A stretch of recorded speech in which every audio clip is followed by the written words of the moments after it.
Hello and welcome to this episode of the Questionable Album Club, the podcast where a group of music fans, middle-aged English music fans, reevaluate ugly ducklings, dodgy albums from rock history, attempting to, I suppose, reposition them. On the panel today, we've got, my name's Seb Hunter. On the panel today, we've got Andrew Steen. Steenie, hello, Steenie. Good evening. How's it going? And we've got Marcus Kingwell. Hello, Marcus. That's a sort of skateboardy greeting there, Marcus. It was actually a skateboardy greeting. Yeah. So that's interesting. Ross, we've got Ross English. Hello, Ross. Evening, gents. And we've got Steve Gibson. Hello, Steve. Good evening. And before we get started, I kind of urge you all please to like and subscribe and do all the things that YouTube channels suggest you do, and that keeps us going and help feed the algorithm and all that sort of stuff. And before I talk about today's album, I'm just going to give a quick rundown of the top 10 of our album so far. We've done many episodes of this, and we have a rolling leaderboard. And I'm just going to go 10 to 1, and to see if today's suggestion gets anywhere near this. So please start at the top of the pops theme tune. So at number 10 with 39, we mark all the albums out of 100. Okay, so this is why these numbers are strange. So with 39 out of 100, Tin Machine 2 at number 10. Number 9, Metal Machine Music by Lou Reed, 43.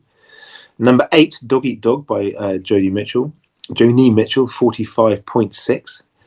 At number 7, Grinder Man 2 with 50.6. At number 6 with 52 is God Hates Us All by Slayer. This is such a weird chart, isn't it? Where else do you get a chart like this other than this YouTube channel?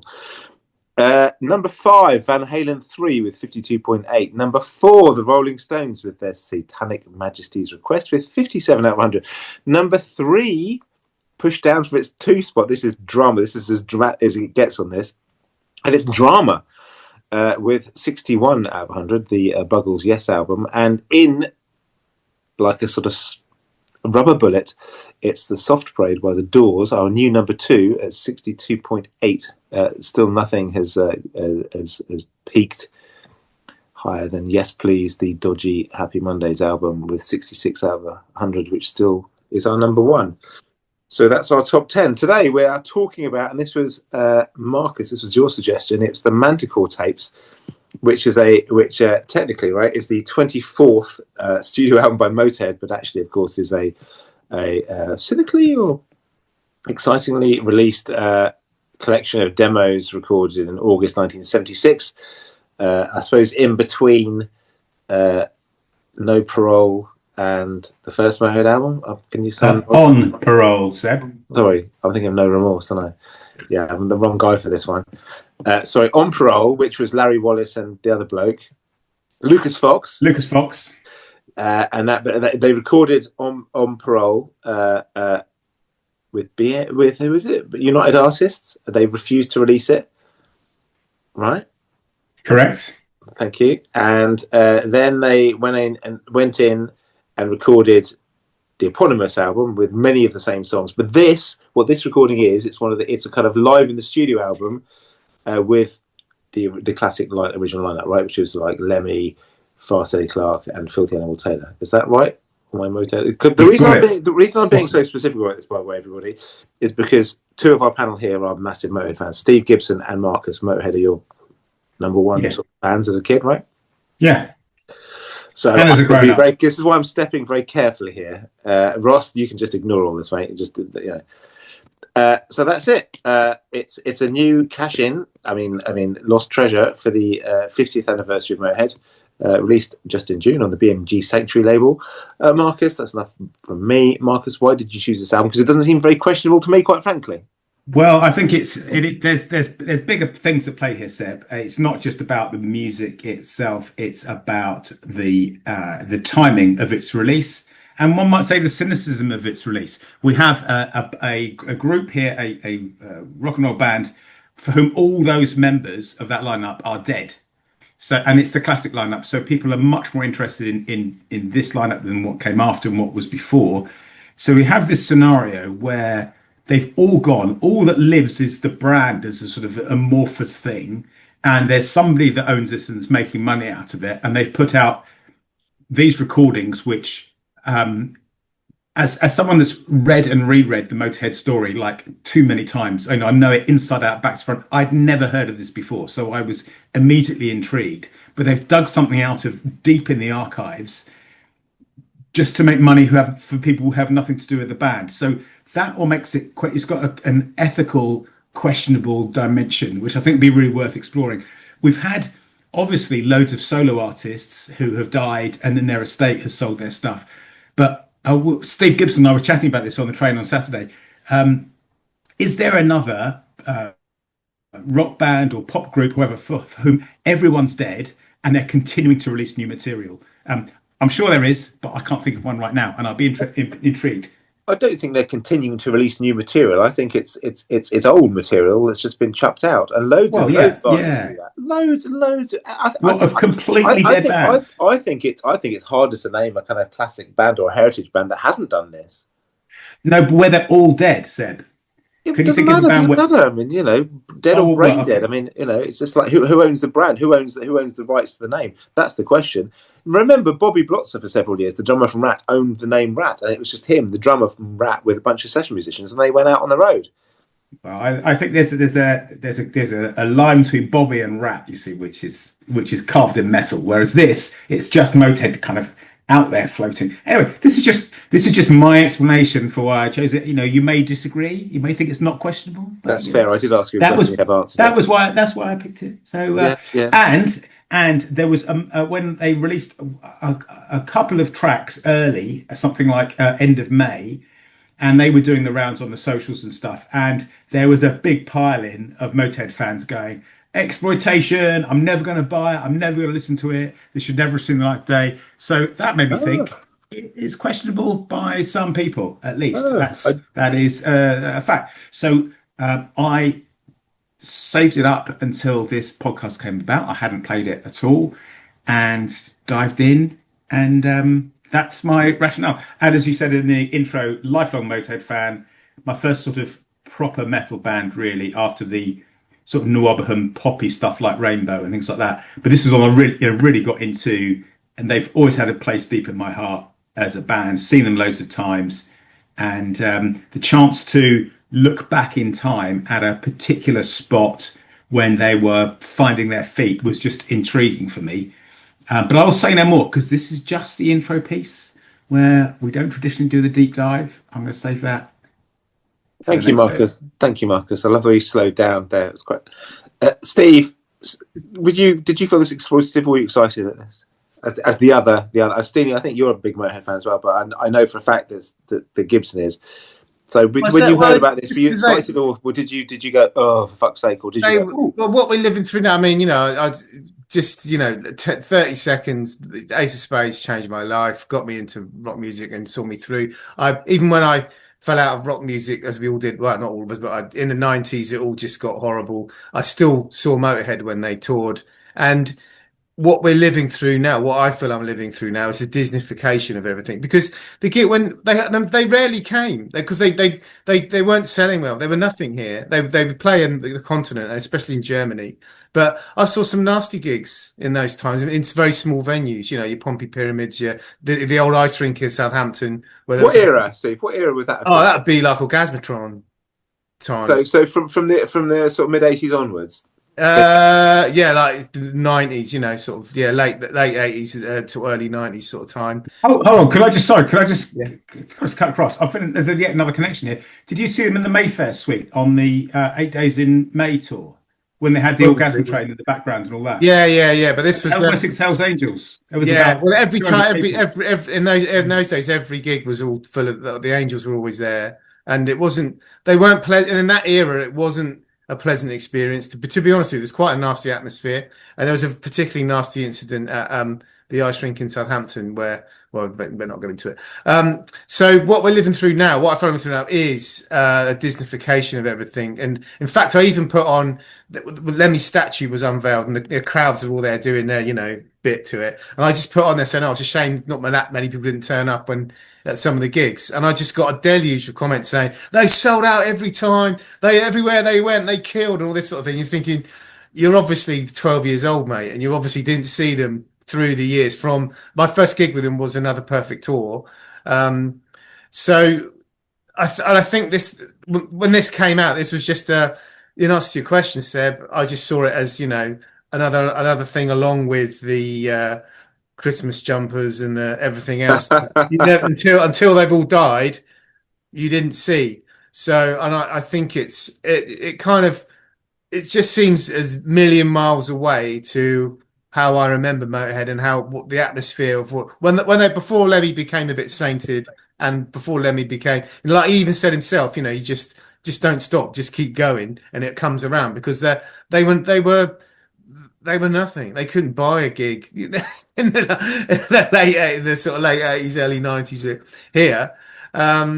So I wasn't excited at all, Seb. No, and I've kind of guessed what it would be like, and we'll see if that guess was true when we go around again. I suppose, But, very good, very good, very interesting. Steen, I'm gonna hold fire on you because I don't want 3 Motorhead fans in a row. Just be boring for me if nothing else. Ross, what makes you think that I'm not a Motorhead fan? Everything you've said on this podcast so far, about 7 hours worth of you talking about music. Yeah, I'm completely. I'll tell you what, I am looking forward to hearing about your research on this album. Yeah, how many Pink Fairies albums you listen to? Yeah, well, I am a completely blank slate on this. Until these last 2 weeks, I've never listened to a Motorhead LP. My knowledge of Motorhead begins and ends with Ace of Spades. Obviously aware of Lemmy, cultural, icon you can't escape. But that's about it. I mean, I think the thing that always used to strike me in Motorhead is that whenever they would be on television, and they would be probably on television more times than you'd think for a sort of a band of appeal, they would always be playing Ace of Spades. And I just always thought it was, for a band that had a quite a back catalogue, how closely they were associated outside of the fan base with the one song was always quite of note. So, yeah, I know absolutely nothing about Motorhead, and I've remedied this with a vengeance these last 2 weeks. I've listened to more Motorhead albums than I even thought would exist. I've been on two transatlantic flights, and one night where our flight got cancelled, and I spent the whole night in Terminal 5 in Heathrow. So I had a lot of time with my headphones and Spotify. So there's been good, and there's been bad. There's been some mixed bits, but I will save all that till the next go round. Wonderful. I'm somewhat speechless. Your research is legendary. Steenie, come on. Right. So, well, my introduction to Motörhead, really, I think we talked about this on the walk up through Battersea. Not that we were discussing this specific album, but I think what happened was I was getting into heavy rock, and my dad was like, "Oh, they've got some CDs down at Ulverston Library now, and a very small selection of CDs." And he came home with this Orgasmatron CD in about 1987, 88, and said, "You'll probably like this." And I put it on. I was like, "Oh yeah, I do really like this." And then from then on, I was sort of on a bit of a quest to, like with every band that I fell in love with at that time, I was on sort of a mad quest to get as much of their material as I could get my grubby little hands on. And the joy of that era, late 80s, I might have mentioned before, is that you could go to any record fair and buy any metal album for like £2 on vinyl, because loads of people were just getting rid of all of their records. So I ended up getting the classic, I got No Sleep Till Hammersmith first, and then Overkill, and then Bomber, then Ace of Spades. So I had all this classic, and then I actually got my copy of On Parole from Boots in Lancaster when they had a record section for, I think that was £2 as well. So I think I've probably got their essential early back catalogue for a tenner. And since then I've been totally in love with them. I've never once, my loyalty to them has only ever really been called into question a couple of times due to advertising endorsements and general overexposure. But no, I'm loyal to Motorhead, and yeah. Similarly, Steve, what did you think of this when you heard about this? Were you excited about this? Were you kind of like, Do you know what? I wasn't particularly excited. I was intrigued, but also in the same way that I've been burnt so many times. I was intrigued with the 70,000 track box set of Funhouse until I actually listened to it. and had to listen to like 40 different takes of Loose and 30 different I takes bought that, Down in the Street. then repented at my leisure. Well, exactly, because Box. you realise why a band picks the tracks it does for its albums. When you hear all the demos and the false starts and the bum notes and the drop drumsticks and everything, you realise that actually these albums weren't just amazing musicians all playing the perfect take every single time. You know, they just went in there and did it in 45 minutes, and that was the album. There's a lot that goes into making records, and there's a lot that gets cut out of really good records as well. And I think that's the key to a lot of these box sets. So when I heard about the Manticore tapes, I was thinking, well, a load of unreleased demos. Yeah, what good is it going to be? It's going to be a curio, isn't it? Really, and I'm not going to go past judgment yet, obviously, as per the tradition of the podcast. But I think my interest was only mildly piqued, if I'm honest. And I think I saw the did a animated video for Leaving Here, which I watched when it came up on a YouTube or something, and I watched through that, and I was sort of mildly interested. But I remember listening to it, and there were some observations I had about that recording the first time I watched that video. So I'll share those later. But yeah, as far as background with Motörhead, yeah, I'm a loyal Motörhead banger, and have been since about the age of 11 or 12. Excellent. Okay, so literally nobody was excited about this. It was so. Well, I'll just very briefly. I bought the No Remorse, the leather bound vinyl box set in W. Smith and Winchester, and that's all I ever really needed, because it had Killed by Death on it, and it had all the songs that I kind of vaguely knew, and I never really needed anything after that. And that was sort of, I don't know what happened to it. I don't know, but anyway, that's me. And this when I heard about this, when you chose this, Marcus, my only question was how low fidelity were the recordings going to be, because you're thinking, oh god, it's going to be someone recording on a. But actually, it's quite hi-fi, isn't it? It's actually quite. You can, apart from the vocals drop out towards the end. Weirdly, you can hear he is singing on some of these songs at the end, but the vocal for some reason isn't there. So I think they are actually technically credited as instrumentals, which is right to do. So let's go into opinions on the music. Thank you, listeners and viewers, for going with us this far until we actually start talking about what we think about the music. Marcus, what did you think of it?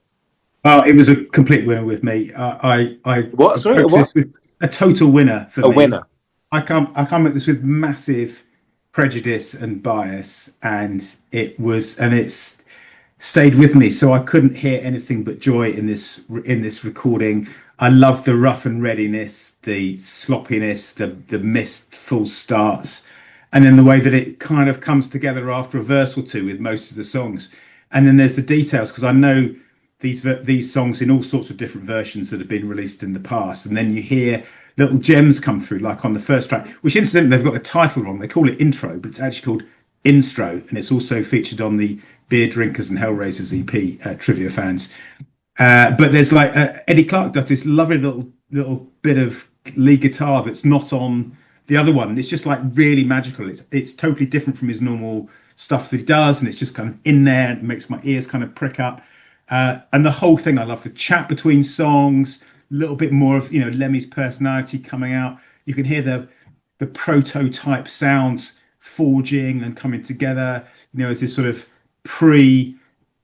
I know they've always said they're not a heavy metal band, but in some ways they're the archetypal heavy metal band. But sonically, this isn't a heavy metal sound. It's a sort of hairy ass biker rock, isn't it? And it's this sort of mushy noise coming together, just gets the hairs on the back of my neck standing up. The only real negative stuff for me is the fact that they repeat, or they do the instrumentals of the last 2 or 3 songs. I'm just having a quick look now, which really they should. It's the kind of thing where they should have the album, and then when it was on vinyl, it would have been an EP of the last few songs on a 7-inch. But of course, on Spotify, they're all together. It's the alternate takes, which we just don't really. It would have been better to have been one version of each song and job done. But I've loved it. I'm not really sure what more there is to say about it for me. It's just a gem from the middle of nowhere, from Motorhead's wilderness years, and it's fabulous. Well, I am surprised. Steve? I feel this is the first album we've done that it's a bit pointless to actually talk about the music, because it's not about that. It's aimed at Motorhead completists who have to have everything, and it's ropey demos of songs that they've all got recorded much better. I think it's actually recorded. It's actually Emerson, Lake and Palmer's recording studio, I found out, and yeah. I think that I think what you said earlier about them getting the classic three-piece, just learning the songs and just rehearsing, and it's those alternate takes. There is singing on there, but the mic obviously they've obviously lost the vocal track. You can hear it, yeah. So it's just why I said it out. The other thing is, when No Remorse came out, Lemmy said at the time they deliberately put 4 new tracks on it because he hates best of, because it's ripping people off. And there were a couple of best ofs that came out obviously through old deals, and he said that, and he actually told fans not to buy them. So this to me is just, and I actually watched an unboxing of the deluxe set. So there's a guy go through, and it's the pictures you've seen 1,000 times. It's someone rewriting the Motörhead story that Marcus and myself could probably do a good job of writing a line each, blindfolded and with earplugs in, and it will come out pretty much the same, because you've seen it and you've read it 1,000 times. It's just in a different packaging, and it's disappointing for me. There's nothing else to say about these songs than the ropey old demos of songs that you've got. If you like Motorhead, you've got them anyway, on better recorded when they came out, and this just seems a bit cynical to me.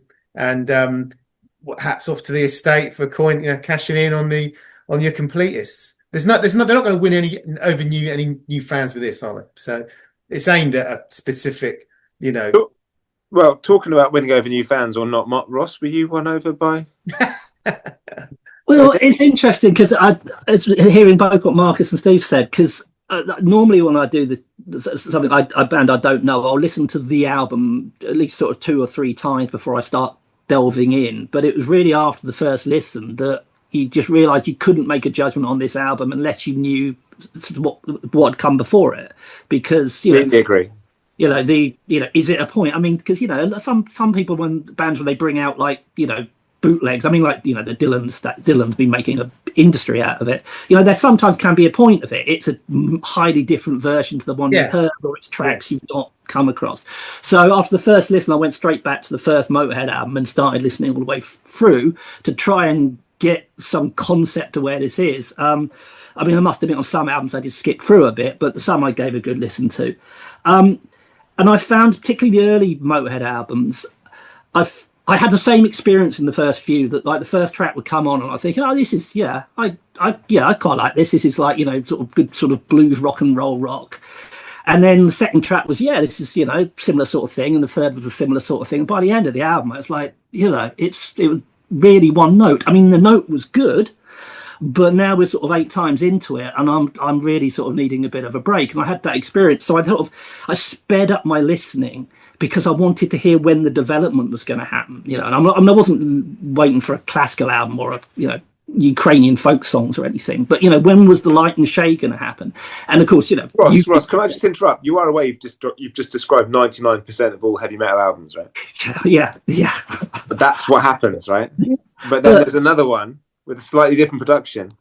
But the thing is about it, as you lot all know, you do get that different stuff, and the acoustic stuff comes in, and the cover versions come in, and we had power ballads in the late 80s. Exactly. So you got something like "I Ain't No Nice Guy," which I think was a really nice acoustic track. But then there's also a case of "Careful What You Wish For," and you get songs like "1916," which would just made my eyebrows stick to the top of my head. And then his covers of "Twist and Shout" and Bowie's "Heroes," and it's like, all right, maybe there was a reason why they were sticking to that one note, because that's what they do best. What suits Lemmy's voice best, not singing about 1916 or "Twist and Shout." So. Anyway, so I sort of I wasn't completely sold on it, but I got some pleasure from when they were doing what they did best. So this, I think there were some good and some bad bits about this. The good bit is just surprised me how bluesy it was when it started. I really wasn't expecting that. And it's like you get, and it had the variety on it that I was missing, I think, in some of the early ones. So you had the bluesy tracks, you had the rock and roll track. I did think, oh, they're trying to do the Clash on one songs, but I didn't actually realise that actually this is predating the Clash doing it. Is it Vibrator? I'm thinking, oh, they've been listening to a lot of Clash when they did this, and it's like, oh, maybe the Clash were listening to Motörhead. So I was that really pleased me that there was variety all the way ahead. And I think you say all the criticisms is just you can answer with, well, it's a demo. You know, the band are loose as hell at points and not in other points. You know, Lemmy's half-assed vocaling sometimes, but it's a demo. Completely agree with you, Marcus, about the last few tracks. Don't know why that was needed on, and also agree with Steve that, you know, there are better versions of this elsewhere. These are worse. They are worse versions. So I think musically, I quite liked it. But I don't know particularly why. I can't really work out why it was released until Marcus started talking. And then I started thinking, well, actually, yeah, if they're releasing like this of Dylan, I'd probably go, oh, yeah, that line was different. But because I don't have that background, it sounded exactly the same as the stuff on Parole to me. But, you know, I don't know it. That's inside out. Can I just say something? I think, sorry about it, but I think there's a huge difference in songwriting and sophistication levels with Dylan and Motörhead. I mean, either like all the example would be Blood on the Tracks, wouldn't it? Where there was a whole album's worth of stuff that he scratched, and then, you know, there's nothing like that. You know, as you so rightly said, Ross, for better or worse, Motörhead are Motörhead. And did you really need to compare Dylan's? Well, no, he's not comparing. Not compare. Not it's not a comparison of the art. It's a comparison of the sort of situation, isn't it? Whereas Dylan bootlegs, you know, one of the greatest songwriters has ever lived. The way that, you know, different words. There's a difference between that, him plumbing the archives, and hearing Vibrator for the fourth time. You know. Let's be honest. It is a comparison. Yeah. Although I personally, Steve, will come to you in a second, but I personally thought, I know on Parole and it's shit, and I know the first album, the eponymous one, and it's very muddy. I thought this was of all those. There are kind of generally there are kind of three now album versions of this set of songs, right? There's On Parole. There's this in the middle, and then there's Motörhead. This is the best sounding one of the three, even though for its shoddiness and it's kind of honesty, and it sounds dynamic. And for me, Fast Eddie is kind of only halfway there as a lead player. Do you know what I mean? He's very much, he's not in that fluid style. He's kind of learned to play, but I think I really enjoyed the clarity of these recordings. But Steenie, what did you think? I would dispute the Dylan and Lemmy comparisons. I think you're doing Lemmy down slightly, because Dylan never wrote Fourth Day of a 5-Day Marathon, I'm moving like a parallelogram, did he? Which There's probably a reason why music. But and I would dispute that this being the best sounding of those three releases, because the one thing that is missing from this is any bottom end whatsoever. Yeah. There's no bass. No. He sounds like a rhythm guitar player. That just sounds like two rhythm guitars. I very much enjoyed the fact that through the separation, the fact Lemmy's pretty much in the right speaker, Fast Eddie's in the left, drums. I mean, you can really hear everything that Lemmy's doing. But whereas with Motörhead and On Parole, the other versions of these songs, you get the rumble. This doesn't have the rumble in it. It's just got all of the treble. It sounds like someone playing rhythm guitar parts on a bass through a Marshall stack without any of the meat in it. Because I like the fact that when he does that, there's usually the bottom string going, and it pads out that bottom as well. And I sort of missed that on this recording, really, as far as production goes. Obviously, it's only a demo, but having said that, the clarity of actually being able to hear what Lemmy is actually doing and the evolution of his bass style, such as it is, it is, you really do hear that he is a rhythm guitar player playing a bass like a rhythm guitarist. And on the whole, yeah. I enjoyed it. I did enjoy it. I put aside all my cynicism, and as Mark said with Instro, it's nice to hear Fast Eddie letting loose for a bit, and he's not, he hasn't got the fluidity that he did get later on, but at the same time, I think there is a kind of he's quite thoughtful, and he's sort of playing a bit from the gut, and yeah, it's funny. It's such a strangely unnecessary thing, but in many ways to even to exist, as we've all said. Do we need this collection of demos? Possibly not. But the fact that it does exist, and the fact that these recordings existed and no one knew about them, is a really interesting footnote, because this has got to be the most sort of like stoppy starty, is it ever going to happen beginning to a band ever, almost. I mean, Motörhead nearly split before they even had their first album out. The actual first album that came out in the end, which is Motörhead, I think, on Chiswick in the end, isn't it? It is, yeah. That one was recorded the 2 days after their final ever gig. And they were meant to record a single, weren't they? Yeah, they were going to split up, and then it was like, oh, well, we can go down to this studio and we'll maybe just record the tracks just so we've got them. And they, having already done this twice, now we know. At the time, I only thought they'd done it once with Larry Wallace and Lucas Fox. And then with Filthy, for the eventual On Parole, Filthy overdubbed the drums, didn't he? Again, over what Lucas Fox had done. So it is interesting that the possibly the most demoed and kind of so many false starts on creating this record, and it does beg the question that if all the rights could be tied up, why don't they just do the definitive box set, the beginning of Motörhead, where they've got all of the recordings, every single thing in one place as the 3 LPs, and call it like The Birth of Snaggletooth or something mental, and just have this monolithic thing, and there you go. That's absolutely everything you need to know about the start of Motörhead, with a big book detailing the incredible saga of how it very nearly didn't happen. And then, wouldn't the obvious answer to that be that United Artists, Bronze and Chiswick, it's, as always, a rights issue? There's rights everywhere, isn't it? I mean, talking of cash-ins, I mean, On Parole was a cash-in, wasn't it? And then that in turn was another saga, because when United Artists was it United Artists or whoever they then had it released? I can't remember who put it on. When that came out, Bronze had to then counter it and release the Golden Years EP, which has got like Leaving Here on it, and they're also beer drinkers as well. So they pushed out their own version. There was all these different versions flying around of exactly the same songs, and it was all to do with rights and who owned what. And so this is a cash in of an album that's already been cashed in, historically cashed in before Motörhead were even a successful band. Really, I mean, they weren't quite at Ace of Spades No Sleep levels when On Parole came out. But musically, I really, really enjoyed it. It was nice to revisit the tracks again. It's nice to, in some ways, the instrumentals, like Iron Horse and The Watcher, I think, is that instrumental as well? You hear, or is that got vocals on it? Oh no, it's I'll Be a Witch Doctor, isn't it? It's the that's a weird one to put on there, because it's just kind of like a blues.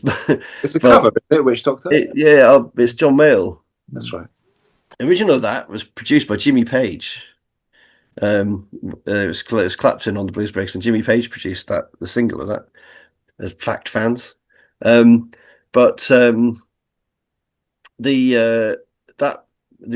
I'll Be a Witch Doctor, most people are familiar with, I think, is off the Beer Drinkers EP as well, isn't it? And but I like hearing the songs again, and I would have liked to have heard some more. I'd have liked to if they'd done Lost Johnny as well, because I've always loved that song off the first album. That's another corker. But it was good to hear the tracks, and it was interesting to hear the mistakes as well. The way that Lemmy sort of gets some cues wrong faster, he jumps in. Filthy, so he jumps in with some, like, slightly excitedly on some of the stoppy-starty bits and gets ahead of himself. It's a band that are kind of excited to be in the studio and excited to be recording, I think. So there's energy there. So not entirely worthless, is what I'll say. I agree, and I think as time moves forward and all this stuff becomes more kind of canonical, I sort of think that these sorts of releases are sort of inevitable. Really, the vaults are just going to be emptied, aren't they? Slowly but surely. It's a question of how cynically they're presented and how much they want from. At least this is just a kind of like, it's just an album you can get. I mean, I don't know. It seems to. I enjoyed it. I enjoyed it more than I thought. But to me, even though I enjoyed it, I enjoy everything. I agree with everything that everybody's saying. And I love the rawness of it. I love the mistakes. I love the guitar tone. I love the fact that Fast Eddie is kind of on his way to being a great lead player. I really enjoyed the instrumental, even with the songs where Lemmy you can't hear what he's singing. I enjoyed the interplay. I genuinely thought on the right channel. I thought there was 2 guitar tracks, but I couldn't hear the bass. And then I realised it was genuinely that I thought it was 2 guitars. And as Steve says, it just sounds like, but it's counterpoint, right? I mean, they're really nicely constructed. But I can't help thinking that this is just an album. Even as a big Motorhead fan, it's one of those things, like all of these things, that you only need to hear once, right, to hear what it's like. Because of course. Anyway, so yes, let's go round and do sum ups and scores, Marcus. Unless anyone else wants to, we can have a conversation about anything at all. But we'll conceptually start doing sum ups and scores, Marcus. A little sum up highlight for me. Keep Us on the Road, which in this version is called Help Keep Us on the Road. I just thought that was an awesome rendition. I love hearing these songs from a different angle. I'm with Steenie on this one. There's a John Peel session as well from about the same time, which has also got some magic. If you love the songs, it's like looking at anything from a different angle. And I'm infatuated. What can I say? I approach this with positive bias, and I remain that way. So big success for me. In terms of the points, I'm going to give this my highest so far, which I think will be 80 out of 100. That was pithy shit, man. Do you know that one of the roadies wrote the lyrics to Vibrator? You know no way. Yeah. Who was that then? I don't know his name. Ah. John. Des Brown. Des Brown. Was it? Yeah. Steve. This is a tricky one because historically loved the songs, but I can't get beyond the Disneyfication and kissification of Motorhead recently by the band, by the estate. I didn't really need to hear this again. I've had all the early stuff on vinyl and whatever, so I can't give it a 0 for being a cynical corporate thing because it's Motorhead, so it's gonna get 1 point from me. 1 out of 100? Yeah. Okay. You always keep us on our toes, Steve. Ross? Can we add kissification into our glossary of questionable album club terms? I think it's just for you, genification, isn't it? Well, everyone knows what I mean. Yeah. Yeah. Motorhead hot water covers. I'm coming at this from a really difficult position because it seems, listening to you, all of you talk, is that, and I'm guessing this is the same for many Motorhead fans, is that they're not a band particularly you pick up in your 40s. They're a band that are formative. And when you've got a band that are formative, that's such an important part of your life that they mean more than the music. And you can forgive them the terrible late 90s albums or whatever because they meant so much. And so when stuff comes out which is showing how they got together, I can see how that would really hit home for someone who's first experience of listening to a Motorhead album was this album 2 weeks ago. I just haven't got that connection, so I'm not massively interested in this development of the band because for me, I have no concept of what they really became. This. So, but Ross, you could apply that to every album we do. Imagine some poor sod getting into music for the first time, just listening to Questionable Album Club albums. That's true, but they fucking top themselves. Well, I said Night's Still Young. But I think it's particularly for this album because it's a bootleg. So as Steve mentioned, it's difficult to judge it just on the music. It's an artifact, and I've got no problem with this stuff getting released. I mean, if you love a band and there are tapes out there, then you don't want them hidden away. You want to hear them even if they're no good. Just because they're out there. When they start boxing them up and charging you 150 quid or 200 quid for that with some postcards in it, then you start having the problem. So it's, it's a thing, the value is in the eye of the beholder. So it's difficult to judge this because if it's demo, it's demo-like status. But I must say, just musically, for the songs on it, I probably like this more than any other Motörhead album I heard in these last 2 weeks, just because of the variety that was on it. So for that reason, I'm going to give it right down the middle of 50, 5-0. 5-0. That's very interesting. I sort of agree, Marcus. Sorry, Ross. What Steely was saying about the flabby bass, that kind of that big sort of like dark low cloud and everything. I didn't miss that at all. To me, that kind of almost gets in the way of the music because the frequencies that's on, that's kind of brum, brum, brum, brum, brum, brum, brum. I agree. It's a kind of like it's a bulldozer. It's a sonic bulldozer underneath everything they do. And without that bulldozer, yeah, it sounded like quite a dynamic blues album. Yeah. So yeah. Another thing, just very briefly, this is one of those albums that made me kind of realise the benefits of Spotify. Because if you're a hardcore fan, you'd feel pissed off. Fucking, I'm being forced to buy this, right? Yeah, but of course, it's on Spotify, so you can just listen to it for free and then never have to bother with it ever again. Yes. Yeah. Steenie. So I'm quite comfortable with the grave robbing aspect of this because I think the other option is that it never exists, or it does exist, but no one ever knows about it. It rots away on a shelf, and we never get to hear it.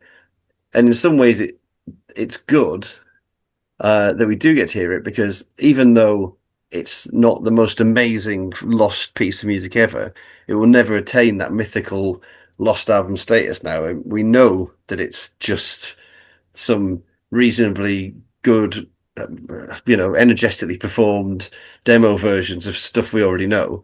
So in some ways, that sort of mystique that it may or may not have had, it's good that it doesn't exist because it wouldn't have been, it wouldn't have been worthy mystique. It would have been the great lost album Motorhead. And then when you actually did hear it, you'd be like, oh Christ, is that it? It's the same songs again that we've already heard 3 other times. And as far as like cashing in, I have just had a little bit of a sly look at the prices of these re-releases, and they're in the same ballpark as a new album, $28.99 on vinyl just for the records. I mean, that's what new albums cost these days on vinyl, isn't it? Pretty much sort of 20 to 30 quid. It's quite records. That's how much you pay pricey for business these days if you want to buy your records on. Seriously? Yeah, it is. For a new. So like double the price. W.H. Smith and see what they want for Queen's greatest hits and rumours. Yeah, I mean, well, those are usually on those sort of multi-offers as they always are, but they were like 30 years ago, But yeah, for a new release of a band, I mean, it costs a lot of money to make a record these days. But that's more than doubles a CD, right? Well, yeah, because no one wants CDs, but CDs are still fairly pricey, like 14 quid, aren't they? So it is double, yeah. Just look at the prices on Rough Trade's website. But yeah, but it's ballpark. If you can say it's cashing in. No, but Steenie, surely if you're a completist, you're not going to settle for the vinyl album. If you're going to go for, if you're going to go for it, you're going to go for the deluxe set with the deluxe set's 95 quid. Yeah, exactly, with the so story. It's 2 LPs plus a 7-inch clear single. Yeah. What's on the 7-inch clear single? The instrumentals, I think, isn't it? No, there's one track. There's a live track on there from Birmingham, from the old rock club in Birmingham. But that's been released before, and there's the live set that's been released before in there as well. That is an actual demo. That's an actual That's an actual fan recording. And when it was actually first released, all the Motörhead fans were like, "Well, you can't hear anything." You've got a 24-page booklet as well. Is that any good?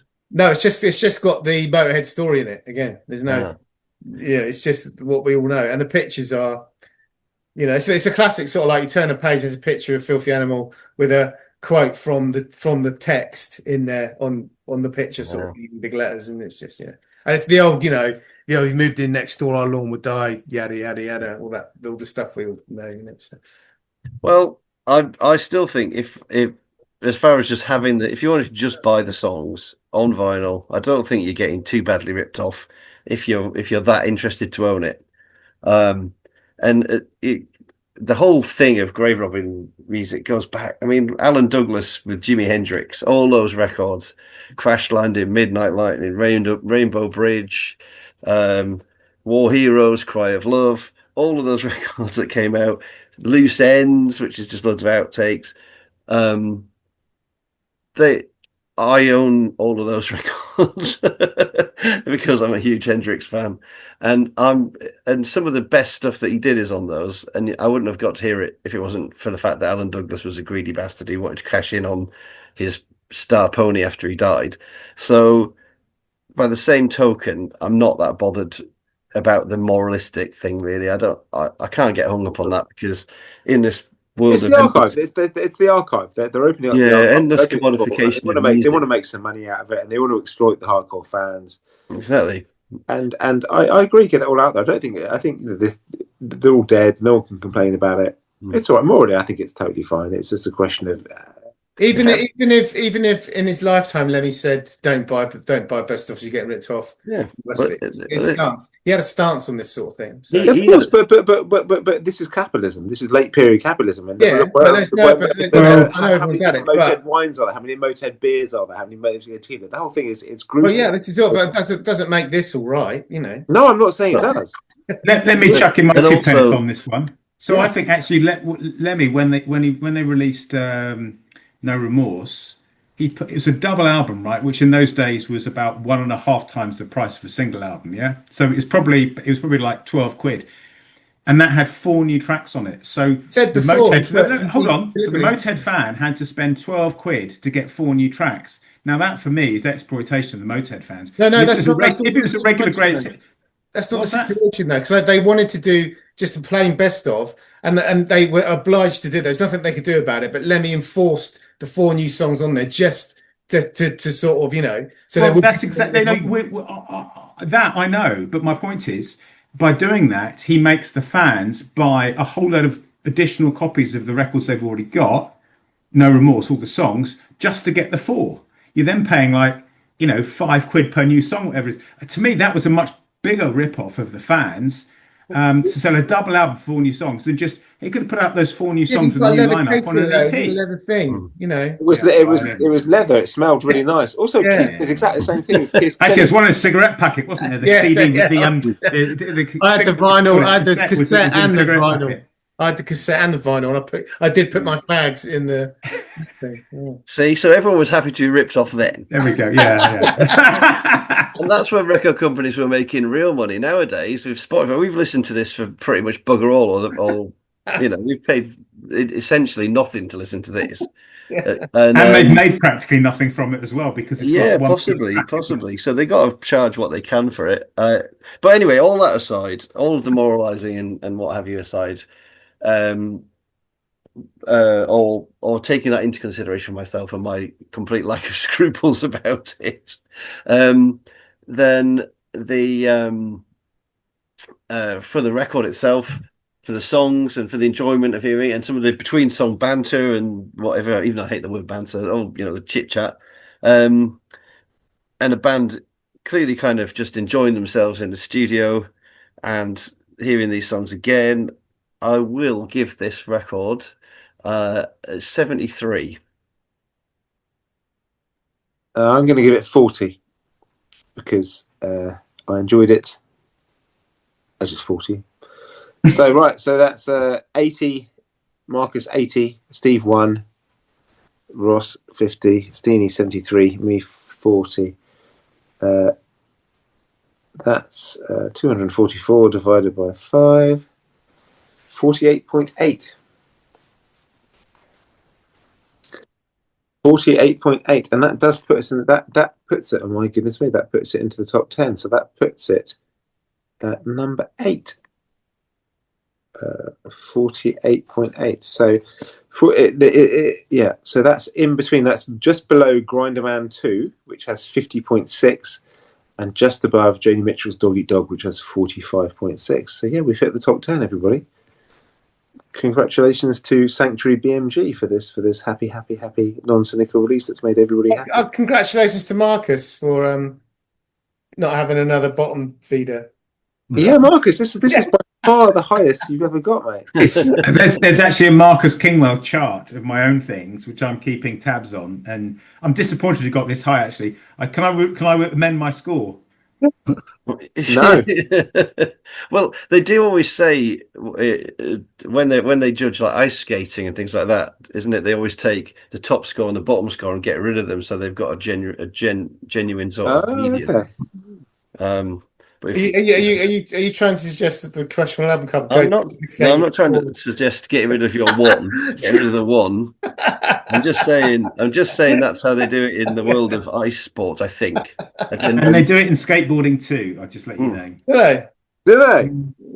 The judge sport, yeah. Why did I say skateboard? Now I look like a complete ponce saying ice skating. So can I just say then, if we take the hardcore Motorhead fans out of this equation, then Ross, you and I, we average 45. Oh, so it's nearly the same place anyway. Yeah, it is. Yeah, Interesting. yeah. Thanks to Steve's one.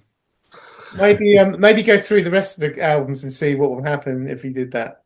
No, this isn't the Questionable Statistics Club. It's the Questionable Album Club, for goodness sake. I'll let someone else. Statistics. We did the standard deviation.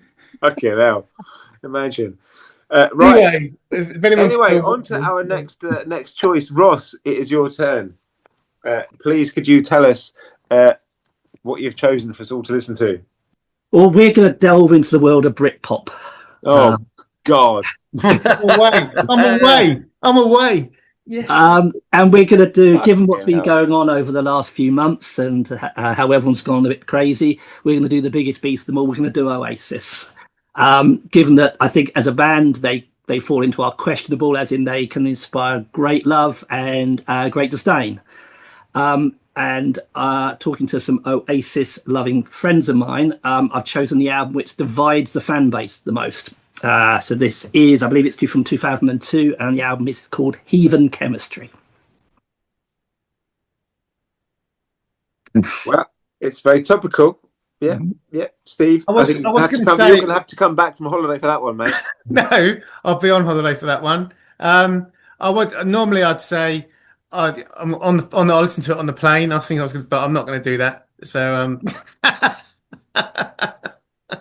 Ross, have you heard it before? No.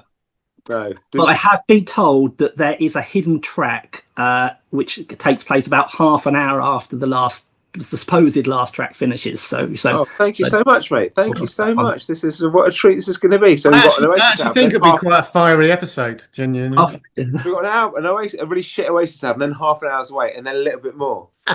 Yeah, I think you just prejudged the album there, Seb. Yeah. It's like this pod, really, isn't it? Yeah.